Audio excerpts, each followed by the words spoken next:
نوناراتیا هرێما کوردستان یا ئەنجومانان نیشتیمانی یا کورد لە سووریا لە پێشی ئاڤاهەیە ناتەوەی نێگرتی لە هەولێرێ پایتەختە هەرێما کوردستانی خۆپێشاندانێک لە دژی کریارên پێدێ لە دژی سەرکرد و ئەندام و ئالیگەرên ئەنەکە سێلدارخست. افدمك باش هي جو بهدي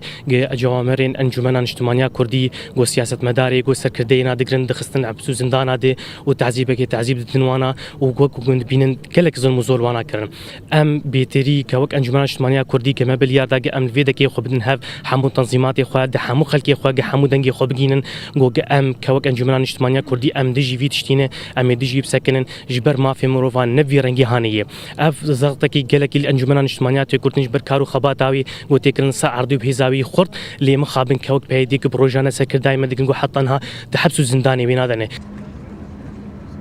دوی خۆپێشاندانê de سلوگانên li dijî siyaseta peyedê ya tekalî li Rojavayê Kurdistanê hatin bilindkirin û daxwaza serbestberdana girtiyên Enekesê yên di zîndanên peyedê de jî hate kirin.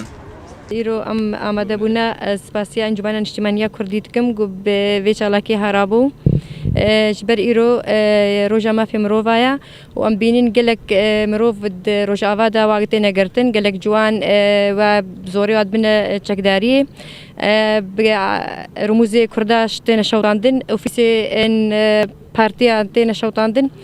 em dixwazin peyedê ji ve biryarê xwe vegerê îro em dixwazin dengê me bigihên va kesê berpirsiyê got îro bê em mafê mirova diparêzin îro va kesa ji zîndanên peyedê derxê alîkar bên va Kurdê Rojava re. Herwa دوی خۆپێشاندانê de bang li rêxistinên cîhanî yên taybet bi mafê mirovan jî hat kirin ku fişarê bikin li ser peyedê ji bo rawestandina kiryarên xwe li Rojavayê Kurdistanê. ئێمە ئەم دوێ ڕۆژە جیهانی دا ئامافێ مرۆڤە پەیامایە مەیە سەرەکە ji peyedê û rêveberiya wê re got hevalê me siyasetmedar û çalakvan û welatparêz di zîndana de nemênin cihê wa ji derve nav milletê wa xebata xwe berdewam bikin ji bo mafê milletê Kurd di Sûriya de cêbicê bikin Sûriya nû de di destûra nû de di nav navdewletî û xelkê herêmî de nabe bi vî rengê got peyedê xelkê me siyasî bi çav dikin wa zîndan dikin زوو بلز دویل خو وگرن